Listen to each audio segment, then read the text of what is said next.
시간에는 그 여자의 사명이 구체적으로 무엇인가, 그리고 그 여자가 하나님의 구속사에서 승인 받는데 그 여자가 어떠한 운명을 갖게 되는가, 그 부분에 대해서 꼭 무슨 책 제목 같은데 여자가 어떠한 일을 겪게 되는가에 대해서 우리가 한번 나눠보도록 하겠습니다. 먼저 하나님의 구속사의 이 언약의 계보로 그리고 믿음의 계보로 하나님의 구속사에 쓰임받게 되는 이 여자는 참 너무나 축복받은 그 라인인데, 그에게 하나님께서 그 여자를 선택하신 것에는 분명한 하나님의 목적이 있습니다. 그렇기 때문에 그 여자로서 하나님의 그 뜻에 순종하여 쓰임받기 위해서는 마땅히 그 여자로서 행해야 될 것이 있고 하나님의 부르심에 반응해야 되는 것이 있는데, 첫 번째는 하나님의 선택하심, 그리고 하나님께서 주신 언약에 대해서 믿음으로 반응하는 것입니다. 그것이 가장 기본되는 사명이라고 할 수 있죠. 그래서 실제로 하나님께서 이 여자를 물론 주권적으로 선택하시지만 사용하시기 위해서 여자를 만들어 가시는 역사를 우리가 볼 수가 있습니다. 그래서 성경에 나오는 정말 우리의 여자라고 볼 수 있는 많은 믿음의 선조들은 이미 완성된 어떠한 믿음이 있어야 하나님께서 그들을 선택하시고 사용하시는 것이 아니라 하나님께서 먼저 주권적으로 그리고 은혜로 부르셔서 정말 하나님의 부르신 목적에 맞게끔, 그리고 하나님의 영광을 드러내도록 참으로 믿음의 사람으로 이렇게 연단해 가시는 것, 빚어 가시는 모습을 우리가 볼 수가 있습니다. 물론 그들 역시도 정말 중요한 순간에 하나님께 그리고 하나님의 부르심에 믿음으로 반응하는 모습을 보입니다. 그렇다고 그들의 삶이 완전했던 건 아니죠. 대표적인 예가 바로 아브라함, 야곱 같은 그런 인물들이죠. 그리고 하나님께서 정말 이 계보를 통해서 하나님의 언약들을 이루어 나가시는 데 있어서 너무나 중요한 하나는 그 언약이 하나님에 의해서 성취될 때까지 그 언약을 대대로 보존하고 다음 세대로 계승하는 것입니다. 이것은 너무나 중요한 것입니다. 그래서 여자의 사명의 두 번째로는 바로 그 언약을 첫째 보존하고 그 다음 세대로 그 언약을 계승하도록 하는 것이다. 이 과정에서 특별히 뱀과 뱀의 후손들이 이 여자와 여자의 후손과 원수관계잖아요. 그래서 어떻게든지 하나님의 이 언약이 이루어지지 않도록 이 언약을 방해하고 저지시키기 위해서 결국은 이 여자와 여자의 후손을 공격을 하는데, 특별히 여자의 후손은 메시아이기 때문에 여자가 집중 공격 대상이 됩니다. 물론 예수님께서 이 땅에 오셨을 때도 사단의 유혹도 받으시고 공격도 당하셨지만, 그러나 사실은 여자의 후손이야말로 하나님이시고 또 사단을 직접 파멸시킬 수 있는 그런 분이잖아요. 그래서 사단의 뱀과 뱀의 후손의 입장에서는 가장 그들의 그 전략적으로 봤을 때 그들의 최선의 방법은 여자를 공격하는 것입니다. 왜냐하면 여자의 후손은 바로 여자의 그 라인에서 오기 때문에, 그것은 뱀과 뱀의 후손은 아는 거죠. 그래서 그들은 하나님의 이 구속사 기간 내내 이 여자라는 이 계보를 계속해서 공격을 합니다. 공격할 때 제일 최선의 방법은 이 라인 자체를 아예 끊어지도록 파괴해버리는 거죠. 하나님이 정하신 이 라인을 끊어버리는 겁니다. 그러면 1차적으로 약속된 여자의 후손이 오지 못하게 되는 거죠. 뿐만 아니라 이 여자의 이 언약의 계보는 하나님께서 언약을 이루어 나가시는데 정말 그 주 통로이기 때문에 이 언약의 계보가 만약에 혹시라도 사단의 공격에 의해서 끊어지게 된다면 모든 언약을 반드시 신실하게 이루시는 하나님께서 결국은 언약을 못 지키시는 셈이 되는 거잖아요. 그것이 바로 사단이 기도하는 것이고 전략적으로 늘 그렇게 언약의 계보들을 공격하는 거죠. 그래서 이 여자는 사단의 집중적인 공격 타겟이 됩니다. 그러면 하나님께서 사실은 그러한 사단의 공격에 대해서 이 언약의 계보를 어느 정도까지는 이런 사단의 공격이 믿음의 어떤 시련이나 환란으로 또 다가오는 측면이 있기 때문에 하나님께서 어느 정도는 이렇게 허용하시는 측면이 있지만은, 그러나 정작 정말 이 믿음의 계보가 사단의 공격에서 완전히 끊어지게 될, 없어지게 될 어떤 위기에 처하면 하나님께서 초자연적으로 개입하셔서 이 믿음의 계보를 보호해 주십니다. 이 여자라는 라인을 끊어지지 않도록 하나님께서 보호하신다는 거죠. 그래서 우리가 이 여자로 이 선택받고, 이것이 하나님의 은혜이고 또 분명한 것은 축복이지만, 그 축복을 우리가 정말 생각하듯이 이 세상에서 하나님께 선택받았기 때문에 정말 세상에 주는 온갖 그런 어떤 세상적인 그런 어떤 부요함이라든지 명예라든지 이러한 것들이 올 거라고 기대해서는 그것은 너무나 잘못된 생각입니다. 이 여자로 선택받은 이 계보들은 분명히 하나님의 축복이고 하나님의 은혜임에도 분명하지만, 그러나 세상적으로 봐서는 이 고생길이 예약되어 있다. 세상적으로는 고생길이 예약되어 있다. 왜 그렇죠? 왜냐하면 사단의 집중적인 공격 목표가 되기 때문에 그렇습니다. 그리고 하나님께서도 어느 정도 그 믿음의 계보로 만들기 위해서 그러한 어떤 어려움과 고난을 하나님께서 허용하시기 때문에 그렇습니다. 그래서 그것이 바로 이 여자의 언약을 보존하고 다음 세대로 대대로 이 언약들이 넘어가도록 계승되도록 하는 것이 여자의 사명에 굉장히 중요한 것이다. 물론 이러한 그 언약을 보존하고 그 다음 세대로 계승하는 것에 가장 직접적으로 관여하시고 그것을 실질적으로 이루시는 분은 하나님이십니다. 사실은 하나님이십니다. 이스라엘 역사를 보더라도 하나님께서 이 이스라엘 백성을 가나안 땅에 들이시겠다는 언약을 주시고 시내산에서 그 언약이 자칫하면은 끊어질 뻔한 그런 위기가 몇 번 있었습니다. 금송아지 사건이 그런 적이 있었고, 그죠? 바로 언약이 처음 주어지던 그 순간에 이제 시내산 밑에서는 금송아지 사건이 있었잖아요. 그리고 난 다음에 이제 가나안 땅을 향하여 출발했을 때 바로 가나안 땅에 들어갈 뻔했죠. 그러나 들어가기 직전에 또 한 번의 큰 위기를 맞게 되는데, 그것이 바로 이제 12스파이 사건입니다. 그때 이제 그 여호수아와 갈렙을 제외한 10스파이의 어떤 그런 불신의 모습에 하나님께서 너무 노하셔서, 그리고 또 시내산 밑에 금송아지 사건 때도 너무나 노하셔서 하나님께서 이스라엘 백성들을 멸해버리고 이스라엘 백성이 아닌 다른 민족으로 구속사역을 이루시겠다는 언약을 새롭게 이제 이루시겠다는 그렇게 이제 모세에게 말씀하셨을 때, 모세의 2차례에 걸친 그 눈물의 중보를 하나님께서 받아들이시고 출애굽한 1세대들은 결국은 가나안 땅에 들어가지 못하게 됩니다. 그렇다고 하나님의 언약의 계보가 끊어진 건 아닙니다. 왜냐하면은 비록 1세대는 그 언약의 축복을 누리지는 못했지만 계보 자체가 끊어진 건 아니거든요. 그래서 1세대가 비록 다 갈렙과 여호수아를 제외하고는 광야에서 엎드려졌지만은 하나님께서는 제2세대를 준비시키셔서 그 제2세대로 언약이 계승되도록 하심으로 말미암아 결국은 가나안 땅에 이스라엘 백성을 인도하겠다는 하나님의 그 신의 산에서의 언약을 1세대가 아닌 그 다음 세대를 통해서 이렇게 이루셨죠.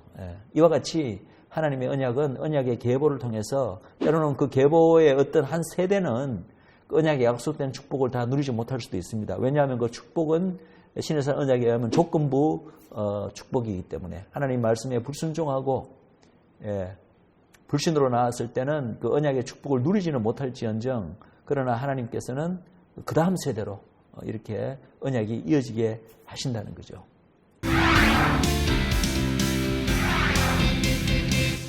자, 그리고 정말 직접적인 이 여자의 사명이 무엇인가? 그 아브라함의 후손에게 주어질 그 사명에서 이 여자의 사명이 무엇인가가 분명히 나타나게 되고, 더 나아가서는 나중에 이스라엘 민족이 이제 등장하게 되었을 때 이스라엘 민족에게 주어진 하나님의 어떤 민족적인 부르심, 그것이 곧 이제 여자의 사명으로 드러나게 됩니다.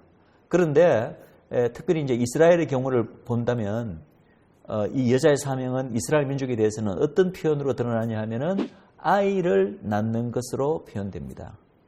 왜냐하면 여자는 또 아이잖아요. 그런데 이 아이를 낳는 것에 이것이 물론 이스라엘 민족에서 많이 나오는 표현이지만 창세기 3장 15절 16절에도 바로 이렇게 여자가 아이를 낳는 이야기에 대해서 나오잖아요. 그것이 그냥 생물학적인 이 여자가 아이를 낳는 이야기를 지금 하나님이 하시는 것이 아니라는 겁니다.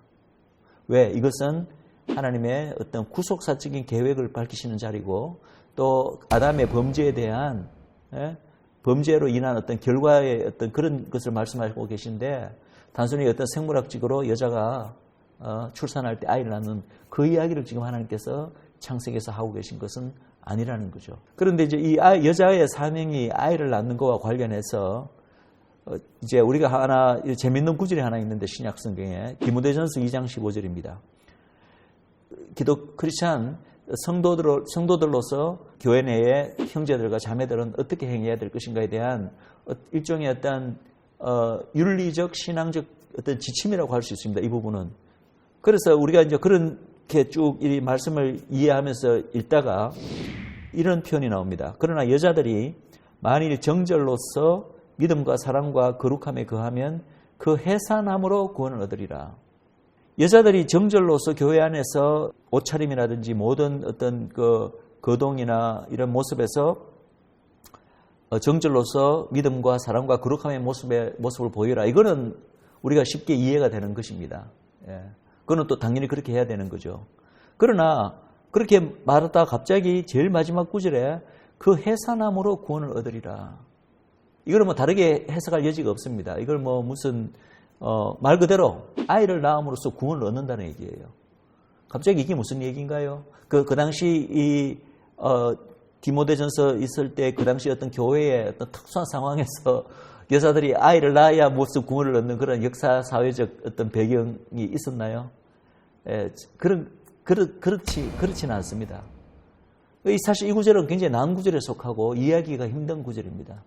그래서 제가 생각하기에는 그 앞절까지 이제 교회 안에서 여자들이 어떻게 행해야 될 것인가 이런 어떤 실질적인 생활적인 지침을 쭉 이야기하다가 이 마지막 부분 요 구절에 와서는 어쩌면 사도 바울은 이 구약부터 계속해서 나오는 하나의 이 구속사적인 여자들 이야기하다가 올렸을지도 모릅니다. 그렇다면 이 마지막 구절은 그 맥락에서 우리가 창세기 3장 15절 그리고 구약 전체에서 계속해서 등장하는 이 언약의 계보로서 여자를 생각하면은 이 마지막 구절이 이해가 된다는 것입니다. 왜냐? 그 여자의 사명은 무엇이라고요? 아이를 낳는 것이다. 하나님에게 부르심을 받은 그 사명이 아이를 낳는 것이기 때문에 그 아이를 낳음으로써 하나님의 그 부르신 목적에 합당하게 그 모든 사명을 완수하는 것이기 때문에 그럼으로써 구원을 얻으리라. 그렇다면 우리가 이 구절을 그렇게 해석할 수도 있지 않을까? 왜냐하면 생각해 보십시오. 우리가 구원을 얻는 것은 예수 그리스도를 믿고, 그죠? 믿음으로 구원을 얻는 건데, 그거하고 해산하는 거하고 무슨 상관이 있습니까? 우리가 말하는 어떤 개인적인 영혼 구원을 생각한다면, 아니, 결혼하지 않은 여자들이라든지, 크리스찬 우리 자매들이라든지, 혹은 결혼하더라도 아이가 생기지 않아서 아이가 없는 크리스찬 자매들은 구원을 못 얻습니까? 아니잖아요. 그러니까 우리가 말하는 이 구절이 그런 구원을 말하는 것이라면 도저히 이거는 해석이 되지 않는 구절입니다. 그러나 어쩌면 사도 바울은 이 말을 할 당시에는 이 구속사적인 여자를 염두에 두지 않았을까? 만약에 그렇다면 이 구절을 그런 각도에서 우리가 이해할 수도 있지 않을까라고 생각합니다. 그럼 아이를 낳는 것은 도대체 무엇을 의미하는 것인가? 그리고 그 낳는 아이는 무엇을 의미하는 것인가? 일단은 1차적으로는 이 여자가 낳는 아이는 즉 여자의 후손이죠, 그죠? 아이를 낳는 게 여자의 후손이니까 바로 메시아. 결국은 이 여자라는 이 믿음의 계보를 통해서 온 인류의 구세주이신 메시아가 이 땅에 오는 것을 아이를 낳는다라는 것의 의미로 1차적으로 볼 수가 있습니다. 그것은 뭐 당연한 것이죠. 그러나 사실은 그냥 메시아가 이 땅에 오게끔 이 여자라는 이 계보가 어떤 육신적, 영적 어떤 계보, 혈통을 제공하는 그것만이 사명이 아니라 그것만이 아이를 낳는 의미가 아니라 사실은 이 여자들은 또 다른 하나의 어떤 하나님께서 주신 중요한 구속사적 사명이 있는데 그 구속사적 사명을 온전히 성취하는 것을 성경에서는 여자가 아이를 낳는다, 해산한다라고 표현하고 있다는 것입니다. 자, 그렇다면 그 여자에게 주어진 구속사적 사명은 또 무엇인가? 이렇게 물을 수 있죠. 그 구속사적 사명은 아브라함의 언약에서 바로 아브라함의 후손들에게 주어진 사명으로 나타납니다. 아브라함의 후손 역시 여자이기 때문에, 그죠? 그래서 아브라함의 언약에서는 아브라함의 후손이 바로 여자인데, 그 아브라함의 후손에게 하나님께서 주신 그 어떤 사명이 바로 그게 여자의 사명인 거죠. 바로 아브라함에게 주신 말씀, 그리고 그 후손에게 주신 말씀, 천하 만민에게 하나님의 언약의 축복이 임하게 하는 축복의 통로가 되는 것이 바로 아브라함과 아브라함의 후손에게 주어진 사명입니다. 그 말은 이 사명이야말로 하나님께서 여자로 부르신, 구속사 안에서 여자로 부르신 그 계보, 그 믿음의 계보, 언약의 계보에게 맡겨진 사명이라는 것입니다. 그래서 이 여자가 아브라함의 언약에서는요, 이 아브라함의 언약의 내용, 가장 핵심적인 내용 중에 하나죠. 그죠? 천하 만민에게 하나님의 복이 임하도록 하는 어떤 축복의 통로가 되는 것. 즉, 천하 모든 족속의 복이 근원이 되는 사명으로 이 여자의 사명이 그렇게 드러납니다. 그렇다면 아브라함의 후손들은, 아브라함의 언약에서는 그 사명이 그렇게 나타나는데, 그럼 이제 이 아브라함의 후손 가운데 특별히 육적 후손, 그죠? 육적 후손으로서 태어나게 되는 민족이 바로 이스라엘 민족이잖아요. 그럼 이스라엘 민족은 아브라함의 후손이기 때문에 이 아브라함의 후손이 받은 그 천하 모든 족속의 복이 근원이 되는 이 사명을 그냥 안고 그 민족으로 태어나는 거예요. 아브라함의 후손이 가지는 그 받은 이 어떤 사명이 바로 이스라엘이 탄생하면서 그것이 바로 민족적 사명으로서 가지고 태어나는 민족이 바로 이스라엘이 됩니다. 근데 그 이스라엘의 민족적 사명은 이제 성경의 그 표현을 빌리자면 조금 이제 다른 표현으로 표현되는데 그것이 바로 열방의 빛이 되는 사명입니다. 사실은 같은 거죠. 그래서 이사야서 61장 여러분도 아시다시피 일어나라 빛을 발하라. 그 말씀은 우리 교회에게도 적용됩니다. 우리가 늘 교회에 보통 적용시키는 말씀인데 본래 그 말씀은 바로 이스라엘 민족에게 1차적으로 주어진 말씀이라는 거죠. 그래서 특별히 종말적인 이스라엘의 회복에 관한 말씀 가운데 핵심적인 말씀인데 이제 이스라엘이 그동안에 정말 하나님의 열방의 빛이 되는 사명으로 원래 그 민족을 부르셨지만 그 민족이 그러한 역할을 이제 제대로 수행하지 못했죠. 그러나 이제 마지막에는 이스라엘이 이제 하나님 앞에서 회복될 때는 일어나서 마침내 여호와의 빛을 온 열방에 비치는 열방의 빛이 되는 그런 사명을 수행하게 될 것이라는 것입니다. 거기에 대한 예언의 말씀이 바로 이사야서 61장 1절 2절 일어나라 빛을 발하라 그 말씀이죠. 그리고 그 사명은요 이스라엘에서 끝나지 않습니다. 여자의 사명은 이스라엘에서 끝나지 않고 이제 주님께서 이 땅에 초림으로 오신 후에 또 다른 새로운 그룹이 이 여자의 이 계보에 합류하게 됩니다. 이제는 이스라엘이 아니라 온 열방에서 예수 그리스도에 대한 믿음을 바탕으로 여호와 하나님을 알고 여호와 하나님을 섬기는 그런 새로운 열방의 그룹들이 이제 이 여자의 계보에 합류하게 됩니다. 그 합류하게 된 그룹을 우리는 교회라고 부르고 있습니다. 특별히 이스라엘과 만약에 구별해서 부른다면 열방교회가 되겠죠. 자, 우리는 우리 교회의 사명이 무엇입니까? 하면은 우리가 늘 이야기하는 사명들이 있습니다. 바로 땅끝까지 복음을 전하는 세계 선교, 그죠? 전도와 세계 선교의 사명. 마태복음 28장과 마가복음 16장, 누가복음 24장은 조금 표현은 다르지만 공통적으로 주님께서 부활하시고 성천하시기 직전에 제자들에게 이런 선교 대명령을 주시는 것을 알 수가 있습니다. 물론 그때의 선교 대명령은 1차적으로는 예수님을 따르던 유대인 사도들과 제자들에게 주신 명령입니다. 그러나 결국은 이 명령을 우리 교회가 그 후에 이제 사도행전에서 오순절 성경 강림으로 탄생한 교회가 그 명령을 그대로 받아들여서 지난 2000년 동안 교회가 그 명령을 충실히 수행해 왔죠. 그래서 바로 선교 대명령 그리고 또 사도행전 1장 8절에 오직 성령이 너희에게 임하시면 너희가 예루살렘과 온 유대와 사마리아와 땅끝까지 이르는 내 증인이 되리라. 사도행전 1장 8절에 이 말씀조차 즉 땅끝 정리되는 이 사명조차도 사실은 같은 사명이라고 볼 수 있는데 우리는 늘 이 교회의 사명으로 이러한 이 땅끝 정리되는 사명과 선교 대명령을 이야기합니다. 그런데요, 보십시오.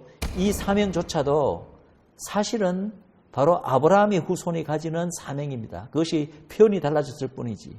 바로 아브라함의 후손을 통하여 천하 모든 족속들이 여호와를 알게 되는 복의 근원이 되라라는 사명이 교회에게 와서는 바로 예수 그리스도의 그 복음을 전함으로써 구원의 축복을 모든 천하 만민에게 전하게 되는 소위 선교 대명령, 전도 대명령으로 이렇게 표현되는 거죠.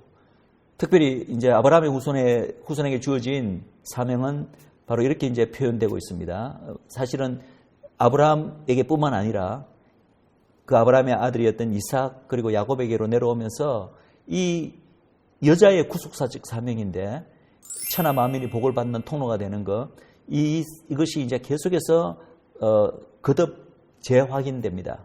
아브라함에게는 처음에 창세기 22장이 이렇게 돼 있죠. 내 씨로 말미암아 천하 만민이 복을 얻으리니. 물론 이 말씀은 아브라함에게 처음 하나님께서 이 어떤 사명을 주신 것은 창세기 12장에 나옵니다. 갈대아 우르에서 부르실 때 12장 1절에서 3절 사이에 너로 말미암아, 거기는 너로 말미암아 천하 만민이 복을 얻는다고 되어 있는데 이제 그것이 창세기 22장에 이삭을 바치는 그 장이죠, 그죠? 모리아산에서 거기에는 아브라함에게 다시 한번 이 언약을 그 사명을 재확인하시면서 이렇게 말씀하십니다.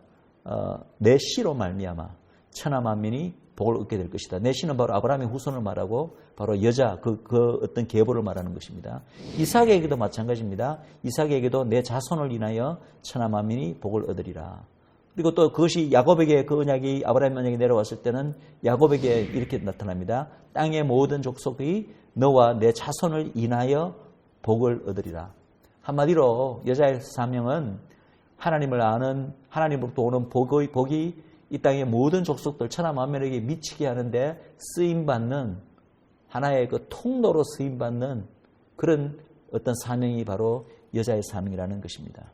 자, 그렇다면 여자의 운명을 한번 보겠습니다. 여자가 이제 이렇게 하나님으로부터 주권적으로 선택받고 정말 하나님의 구속사에 이러한 주된 통로로 하나님을 알리고 하나님의 여호와의 복이 온 천하 만민에게 미치게 하는데 쓰임받는 너무나 귀중한 이 여자의 어떤 사명인데 이 여자가 과연 여자로 이렇게 선택받은 이들의 그 삶은 어떠한가? 그들의 삶은 어떠한가? 라고 했을 때 제가 조금 전에도 말씀드렸듯이 그 여자로서의 어떤 직분을 수행하는 데 있어서 사명을 완수하는 데 있어서 그것이 결코 쉽지 않다는 것을 창세기 3장 16절에서 벌써 이야기하고 있다는 것입니다. 바로 창세기 3장 15절에 그죠? 그 여자의 후손의 언약 바로 그 다음 절입니다. 또 여자에게 이르시되 내가 내게 임신하는 고통을 크게 더하리니 내가 수고하고 자식을 낳을 것이며. 여러분 창세기 3장 15절에서 그죠? 그 여자가 단순한 생물학적인 여자가 아니고 금방 언약의 계보고 믿음의 계보임을 하나님의 구속사의 주통로임을 우리가 보았습니다. 그리고 바로 그 다음 절에 나오는 또 여자에게 이르실 때 이 여자는 그러면은 이거 창세기 3장 15절에 나오는 여자와 상관없이 이 여자는 그냥 모든 지금 생물학적인 이 여자를 말하는 것이다. 이렇게 해석하는 게 이게 합당한 해석일까요? 아니죠. 그죠? 하나님의 말씀은 겹겹의 의미가 있습니다. 물론 이러한 어떤 우리 생물학적 여자들이 그러한 일을 겪는 것도 사실이지만 여기서 정말 하나님께서 말씀하시고 싶은 것은 창세기 3장 15절에 이어서 바로 이 여자로 선택받은 이들의 운명이 어떻게 될 것인가. 여자의 운명이죠. 그것을 지금 여기서 말씀하고 있다는 거죠. 그들의 사명은 바로 아이를 낳는 것인데 아이를 낳기는 낳는데 그 아이를 쉽게는 못 낳게 될 것이다. 여기서 하나 이제 우리가 잠깐 유의해야 될 표현은 임신하는 고통입니다. 임신을 하는데 고통이 느낀다는 그 한글 번역은 보여지는데 번역이 좀 잘못된 부분이 있습니다. 이거는 임신하는 고통이 아니라 해산의 고통입니다. 많은 다른 영어 역본이라든지 원래 역본들을 보면은 이것은 사실 임신하는 거 처음에 수정하는 거잖아요. 거기에 무슨 고통이 따릅니까? 그런데 원래 원어나 많은 다른 영어 성경은 이 부분을 전부 다 아이를 해산하는 데 있어서의 고통으로 그렇게 번역을 합니다. 그래서 해산할 때는 누구나 수고한다. 수고한다는 말은 영어로 labor, 해산의 바로 고통을 말하죠. 그죠? 수고하고 자식을 낳을 것이다. 예. 즉, 이 말은 무슨 말이죠? 여자가 아이를 낳는 것이, 이 구속사적인 여자가 하나님 앞에서 아이를 낳는 것이 큰 이 여자의 이 사명인데, 이 사명을 달성하기가 그 과정에 있어서 여자에게 많은 고통이 따르게 될 것을 하나님께서 이 창세기 3장 16절에 벌써 이것을 예언적으로 말씀하고 계시다는 거죠. 사실은 우리 구약의 많은 얘기들이 어떤 경우는 이런 얘기가 왜 여기 있을까 이해가 되지 않는 그런 얘기들도 종종 있는데, 이러한 어떤 시각에서 우리가 보면은 이게 좀 이렇게 일목요연하게 이해가 되는 그런 이야기들이 많이 있습니다. 사실은 구약 전체의 많은 스토리가 이 사단이 이 여자의 계보를, 언약의 계보를 파괴하려는 사단의 공격에 대한 얘기들이 있고요. 거기에 대해서 하나님께서 이것을 막으시고 초자연적으로 개입하셔서 이 언약의 계보, 믿음의 계보들을 지켜나가시는 이야기가 바로 구약 전체의 큰 이야기들의 큰 줄기를 이루고 있다는 거죠. 사실 이런 사단의 집중 공격은 우리가 성경 내에서 구속사 내내 볼 수 있는 거지만, 우리가 지난 시간에 살펴보았던 계시록 12장만 하더라도 구속사가 끝날 때의 어떤 예언적인 모습이잖아요. 계시록 12장은. 그죠? 마지막 때의 모습인데, 그때도 이 뱀은, 그죠? 이 옛뱀은, 용은 포기하지 않고 이 계시록 12장의 여인을 끝까지 공격하고 삼키려고 하고, 그죠? 아이가 낳았을 때 삼키려고 하고, 여인을 공격하고, 여인에게 분노하고, 그죠?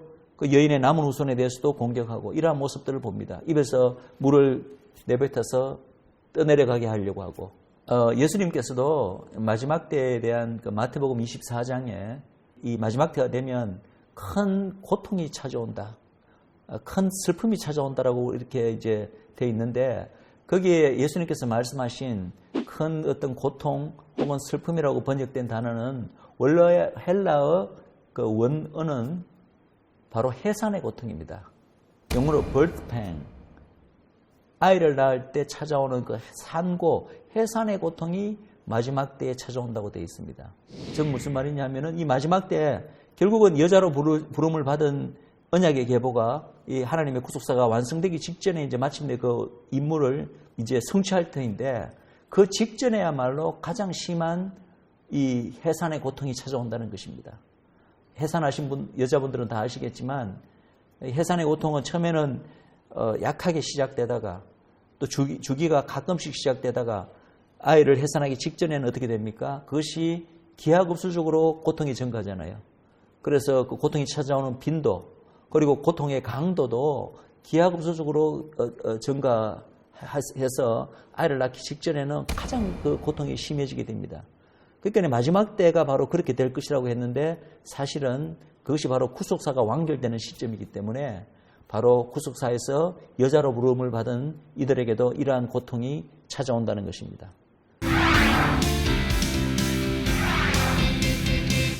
이스라엘에게도 마찬가지죠. 마지막 때 이스라엘 민족에게 엄청난 어떤 고통이, 환란이 찾아오는 것을 우리가 알고 있습니다. 그것을 성경에서는 종말적으로 이스라엘에게 찾아오는 이런 대환란을 우리 그 교회에서는 그것을 흔히 이제 전 세계적으로 찾아오는 7년 대환란 혹은 후 3년 반의 대환란 이런 표현으로 이야기를 하지만, 벌써 구약에 이스라엘의 마지막 때에 큰 환란이 찾아오게 될 것을 이야기하고 있는데, 그것에 대한 성경의 용어는 야곱의 환란입니다. 야곱의 환란. 예레미야서에서 이야기하고 있는데, 야곱의 환란이 마지막 날에 이스라엘에게 찾아오게 된다. 즉 여자인 이스라엘에게 마지막에 찾아오고 있는 이 야곱의 환란이야말로 여자가 그 사명을, 이스라엘이 그 민족적 사명을 마침내 성취하기 직전에 찾아오게 되는 해산의 고통이 되는 것입니다. 그래서 이런 점을 생각하면요, 우리가 성경 전체에 많은 그 믿음의 여인들이 왜 그렇게 아이를 낳지 못하는 여인들의 얘기가 성경에 많은가가 한편으로 이해가 되기도 합니다. 우리가 몇 개의 예를 들어봐도 일단은 아브라함의 아내 사라부터 시작해서 리브가도요, 에서와 야곱을 낳은 게 이삭과 결혼하자마자 낳은 게 아니에요. 굉장히 오랜 시간이 지난 후에 그들을 낳았습니다. 뿐입니까? 라헬은 야곱이 그렇게 연애하고 사랑했던 어떤 아내였음에도 불구하고 자식이 없었죠. 그죠? 마지막에 물론 요셉과 베냐민을 놓긴 나왔지만, 그리고 우리가 잘 알다시피 사무엘 선지자의 어머니 한나 얘기, 그리고 또 선지자 엘리사 때 사르밧 과부의 얘기, 그리고 예수님 당시에도 바로 엘리사벳, 그죠? 세례 요한의 어머니 엘리사벳도 오랫동안 아이를 없다가 이제 마지막에 세례 요한을 가지게 되었죠. 이스라엘 민족은 굉장히 다산의 민족입니다. 하나님께서 그 다산의 축복을 주셔서 굉장히 이렇게 시가 번성하는 그런 민족임에도 불구하고 성경에 소개된 많은 믿음의 여인들이, 그들의 죄 때문도 아니에요. 하나님을 정말 경외하고 사랑하는 믿음의 여인들이 이 아이를 낳지 못하면서 굉장히 고통을 겪다가 마지막 순간에야 겨우 아이를 가지는 이러한 얘기들이 성경에 많이 등장한다는 거죠. 왜 그럴까요? 어쩌면 이러한 여인들의 모습이 바로 이 성경에서 여자로 부르심을 받은 이 라인의 그 운명을, 여자의 운명, 아이를 결국은 낳기는 낳는데 그러나 많은 고통을 겪어서야 아이를 낳는 이러한 여자의 운명을 예표적으로 상징적으로 보여주기 위해서 하나님께서 그런 상황을 허락하지 않으셨나, 저는 그렇게 생각합니다. 그리고 중요한 것은 이러한 아이를 금방 낳지 못하고 해산의 고통을 겪고 상고를 겪는 이 과정에서요, 이 여자로 선택받은 이 언약의 계보들은 사실은 고통의 기간이지만 많은 은혜를 하나님으로부터 경험합니다. 이들은 이 기간 동안에 첫 번째요, 여자의 계보를 파괴하려는 이 사단의 공격으로부터 하나님께서 지켜주시잖아요. 그래서 하나님이 정말 살아계신가, 하나님의 이 계보에 대한 초자연적인 보호를 경험합니다. 그리고 그 과정에서 하나님의 정말 그분의 영원하신 성품, 사랑의 성품, 자비로우심, 긍휼하심, 무엇보다도 하나님의 그 언약을 반드시 이루시고야만은 하나님의 신실하심을, 이 해산의 고통을 겪는 아이를 쉽게 낳지 못하는 이 과정에서 그 모든 것을 경험하게 되고, 결국은 아이를 이제 마지막에 해산하게 되었을 때 도저히 기대할 수 없는 상황, 마치 사라가 아브라함이 이 이삭을 낳는 것처럼, 그죠? 100세의 이삭을 낳는 것처럼 도저히 불가능한 상황에서 하나님이 언약을 이루시기 위해서 반드시 하나님의 그 초월적인 언약, 능력으로, 전지전능한 능력으로 언약을 이루시고야만은 하나님의 능력을 그 과정에서 체험하고 배운다는 거죠. 그래서 이렇게 우리가 여인들이 하나님 주신 사명을 금방은 이루지 못하고 이런 엄청난 고통을 겪고 그 과정을 통과하고서 이루는 것 자체에 하나님의 많은 선하신 뜻과 목적이 있다는 것입니다. 그리고 제일 중요한 것은 성경은 분명히 이 여자가 아이를 결국은 낳게 된다, 그 이야기를 창세기 3장 16절에 분명히 이야기하고 있습니다. 여자에게 이르시되 내가 내게 임신하는 고통을 크게 더하리니, 임신하는 고통은 크게 더해진다. 그러나 어떻게 선포하고 있지? 하나님께서 내가 수고는 하지만 그러나 자식을 낳을 것이며, 결국은 자식을 낳게 될 것이라는 것입니다. 결국은 여자에게 주어진, 하나님으로부터 주어진 그 사명을 여자가 완수하게 될 것입니다. 그것은 이스라엘에게 주어진 사명을 이스라엘이 결국 완성하는 것과도 같은 이유입니다. 자, 창세기 3장 16절 뒷부분에 이렇게 되어 있습니다. 너는 남편을 원하고 남편은 너를 다스릴 것이니라 하시고, 이 말은 뭐죠? 결국은 여자는 남편을 사모하게 되고 남편은 여자를 다스릴 것이라는 얘기잖아요. 선포잖아요. 그죠? 이것이 무엇을 의미하나요? 이 의미 역시도 이중적인 차원입니다. 마치 여자가, 생물학적인 여자가 아이를 낳을 때 실제로 해산의 고통을 겪고 아이를 낳는 것이 사실인 것처럼, 이것도 이중적 차원으로 첫 번째는 실제로 남자와 여자, 생물학적인 남자와 여자에게 이 죄를 범한 이후에 그 관계가 어떻게 바뀔 것인가에 대한 하나님의 어떤 예언적 말씀이기도 하지만, 그러나 우리가 지금까지 보았듯이 3장 15절 16절이 단순한 그 여자 남자 얘기가 아니라 바로 구속사적인 여자에 대한 얘기였잖아요. 그렇다면 이 구절조차도 그런 차원의 어떤 의미를 또 한 차원 이중적으로 가지고 있다는 겁니다. 그러면 이제 첫 번째 차원에서 이것을 일단은 이 여자는 그냥 생물학적인 여자고 혹은 아내고 남편은 그냥 우리 모든 인간의 그냥 남편이라고 생각하면은 이 구절이 실제로 죄를 범한 아담 이후에 이렇게 될 거라는 거죠. 즉 아담의 범죄로 인해서 원래 하나님께서 의도하셨던 남자와 여자 사이의 관계, 남편과 아내 사이의 관계가 이제는 왜곡되고 변질되는 결과를 가져올 것에 대한 하나님의 예언적 말씀입니다. 원래 창조 질서가 어떻죠? 남편과 아내의 창조 질서, 그것은 에베소서 5장 22절에서 33절에 그리스도 안에서 남편과 아내의 관계에 대한 그 가르침이 있죠. 그 가르침은, 그 관계는요, 결국은 죄를 범하기 전에 하나님께서 원래부터 의도하셨던 남편과 아내 사이의 어떤 관계였죠. 아내는 남편을 교회가 그리스도에게 복종하듯이 복종하라. 그 다음에 남편은 아내를 그리스도가 교회를 위해서 자기 목숨을 버려주면서까지 사랑하셨듯이 사랑하라.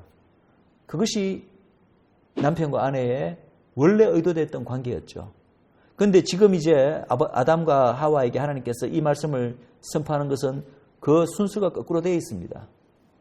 어떻게 된다고요? 아내는 남편에게 순종하고 남편을 존경하기에 앞서서 남편이 자기에게 해줘야 될 것을 요구를 하게 된다는 거죠. 뭐죠? 사랑해야 되니까. 남편은 아내를 사랑해야 되니까. 성경이 하나님께서 그렇게 말씀하시잖아. 당신은 나를 사랑해줘야 돼. 자기가 먼저 남편에게 순종할 생각은 하지 않고 상대방이 자기에게 행해야 될 것을 마땅한 권리로서 먼저 그것을 요구하게 되고, 남편은 어떻죠? 남편은 아내를 그리스도가 교회를 사랑한 만큼 자기 목숨을 버리면서까지 사랑해야 되는데, 그렇게 하면 아내는 자연히 남편을 존경하고 존중하게 되어 있습니다. 그러나 그렇게 할 생각은 하지 않고 성경이 아내는 남편에게 순종해야 된다고 가르치고 있지 않느냐. 그러므로 당신은 나에게 순종해야 되고 나는 당신을 다스릴 거야. 이렇게 이야기를 한다는 거죠. 이것은 완전히 앞뒤가 순수가 거꾸로 된 왜곡된 관계입니다. 그래서 죄의 결과로 이 남편과 아내 사이의 이 관계가 비틀어질 것에 대한 어떤 그런 예언적 말씀이 1차적인 의미라고 우리가 볼 수는 있습니다. 그러나 이것이 다가 아니고 이제 우리가 지금까지 보았듯이 바로 이 여자와 남편은 단순히 생물학적인 여자와 남편이 아니라는 것입니다. 이것은 바로 앞으로 구속사가 어떻게 진행되고 완결될 것일까에 대한 하나님의 예언적인 선포이기도 합니다. 그런 각도에서 본다면 이 여자는 누구라고요? 여자는 우리가 지금까지 15절에서 봤듯이 바로 창세기 3장 15절에 나오는 그 여자입니다. 구속사의 이 언약의 계보. 그럼 여자가 이 언약의 계보라면 남편은 누구죠? 이 여자의 남편, 언약의 계보의 남편은 바로 하나님이시고 바로 그리스도이십니다. 자, 그렇다면 그런 각도에서 이 구절을 보신다면 이 구절이 구속사적으로 이해가 될 것입니다. 너는, 여자는 남편을 원하고, 사실인가요? 사실이죠. 이 구속사적 계보의 여자는 어떻게 되면 구속사 내도록 그의 남편의 임재와 다스림을 간절히 사모하고 갈망하게 될 것입니다. 그렇잖아요. 지금 모든 교회가 주님의 다시 오심을 기다리고 있잖아요. 구약 때문에 이스라엘은 어떻습니까? 이스라엘 역시도 그들의 민족에게 약속되었던 그 민족적 메시아가 올 것을 얼마나 그들은 기다리고 갈망했습니까? 바로 그 상태를 나타내는 어떤 예언적 말씀이라는 거죠. 그리고 남편은 너를 다스릴 것이다. 이것은 저는 마지막에 궁극적으로 이루어질 것에 대한 하나님의 어떤 선포의 말씀으로 봅니다. 남편은, 그러니까 아내는 계속해서 구속사 기간 내도록 이 여자는 남편 대신 메시아적 존재를 기다리고 갈망하게 될 것이고, 그리고 결국 이 메시아적 존재는 결국은 이 땅에 임하여서 이 여자를, 모든 구원받은 하나님의 백성들을 다스릴 것이라는 거죠. 이것은 어쩌면 마지막 영광스러운 메시아닉 왕국에 대한 하나님의 예고의 말씀일 수 있습니다.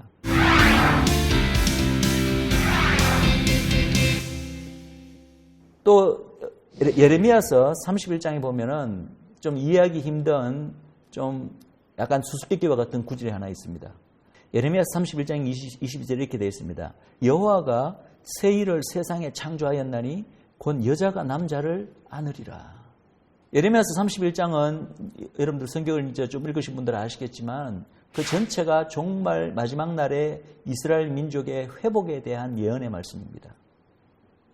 그런데 이스라엘 민족에 대한 회복에 대한 예언의 말씀, 그리고 새 언약에 관한 말씀, 이러한 말씀들이 쭉 나오다가 여호와가 마침내 새 일을 이루실 것이다. 새 일을 세상에 창조할 것이다. 그러면서 갑자기 뜬금없이 여자가 남자를 안으리라. 이게 무슨 말인가? 아니, 하나님께서 마지막 날 이 새 일을 창조하시는 거하고 여자가 남자를 안는 거하고 무슨 상관인가요? 이 여자가 남자가 생물학적 여자와 남자로 생각하면 도저히 이거는 말이 되지 않는, 이해가 되지 않는 구절의 말씀입니다.